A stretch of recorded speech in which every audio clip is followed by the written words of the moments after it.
Responsible research and innovation, ethical issues and technical issues are intertwined. Best science and best ethics go hand in hand, especially if science is intended to act for the good in the real world. And responsible research and innovation, anticipation and awareness. This is a quote from Nick Rose, who many of you must know. Excellence in scientific research, open interaction among researchers, exchange of scientific data and methodologies, and open access to biological resources. And whether you want to call it excellence or efficiency or a prerequisite for scientific research, it's up to you. Systematic challenges in healthcare, critical factors, and I've mentioned these this morning, creating an integrated system based on the availability of personal electronic patient health records, accessing the latest technologies, applying biomedical research discoveries, and altering the balance over time between prevention and treatment. Goal, is this really a goal? To balance the privacy of data subjects with the benefits of research. What are the risks of harm to the research participant?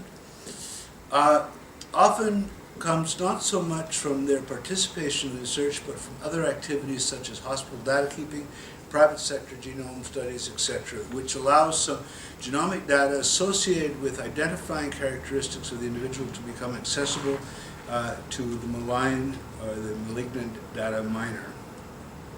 Something that you I'm sure all know, the Coleridge dilemma, which I think is important that we look at.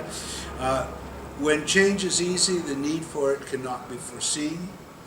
When the need for change is apparent, the changes become expensive, difficult, and time-consuming. And I think that this dilemma is the one that we are facing now.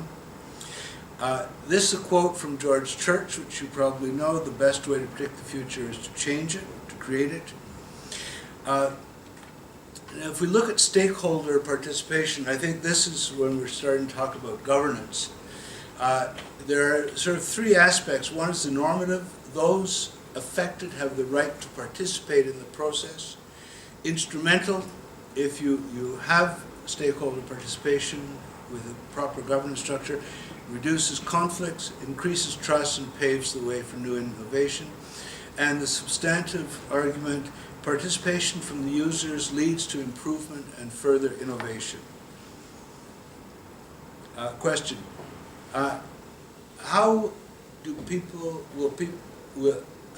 will identify with their own genetic information? And we have lots of assumptions. I don't know how much hard research we have on that, and how and whether they will want to protect or to share it. Again, we have some extremes on the Gauss curve at either end, but how much do we really know? And I think this is one of the things that I got very much from Professor Dickinson's thing, and that is really the aspect of governance that we have to really take into very deep account. To reap the benefits of being a full participant in the digitalized society, the goal is it digital privacy or transparency? And that is again a question of what are we looking for, or is it something else?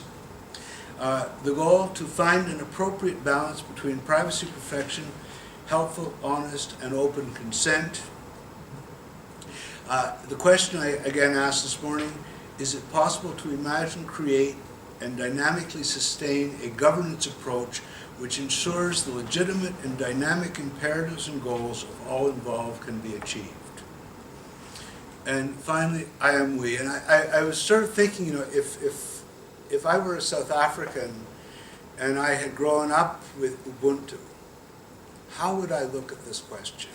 Because we're looking at it very much from the point of view of Northerners, with a long tradition, well, perhaps 2,000 or 3,000 years, but not with the philosophy, the traditions of an African, or even the 7,000 or 8,000 year old tradition of the Chinese.